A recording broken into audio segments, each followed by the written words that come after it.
எதிர்க்கட்சித் தலைவர் சஜித் பிரேமதாச தன்னுடைய வாழ்த்துச் செய்தியில் அரசாங்கத்தின் அடக்குமுறைகளுக்கு எதிராக உழைக்கும் மக்கள் ஒன்றிணைய வேண்டும் என்பதான கோரிக்கையை அவர் விடுக்கிறார். 1886 ஆண்டு அமெரிக்காவின் சிகாகோ நகரில் ஆரம்பமான வரலாற்று சிறப்புமிக்க தொழிலாளர் போராட்டத்தை நினைவுகூர்ந்து இன்று அனுஷ்டிக்கப்படும் சர்வதேச தொழிலாளர் தினத்தை முன்னிட்டு நாட்டின் அனைத்து உழைக்கும் மக்களுக்கும் எமது நன்மதிப்பை தெரிவித்துக் கொள்கிறேன். இம்முறை மே தினத்தை கொண்டாடும் இத்தருணத்தில் இலங்கையின் உழைக்கும் மக்கள் வரலாற்றில் மிக மோசமான பொருளாதார மற்றும் அரசியல் நெருக்கடியை எதிர்கொண்டிருக்கிறார்கள்.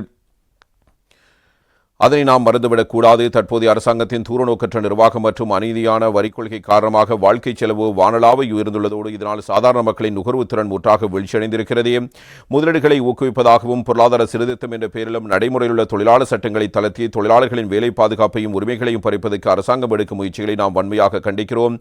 ஒடுக்குமுறைக்கு எதிராக அத்தகைய எதிர்வு ஆட்சிக்காகவும் நீதிக்காகவும் நாம் முன்னெடிய வேண்டும். நாட்டின் பொருளாதாரத்தின் முதுகெலும்பாக விளங்கும் தொழிலாளியை ஒரு இயந்திரமாக அன்றி நாட்டின் அபிவிருத்தியின் உண்மையான சரிசமமான பங்காளியாக கருதும் ஒரு சமூக ஜனநாயக மனிதாமான பொருளாதார வேலை திட்டத்தின் தேவை இன்று எமது நாட்டுக்கு ஏற்பட்டிருப்பதாக எதிர்க்கட்சித் தலைவர் சஜித் பிரேமதாச தன்னுடைய வாழ்த்துச் செய்தியில் இவ்வாறு குறிப்பிட்டிருப்பதை நாங்கள் அவதானிக்கலாம்.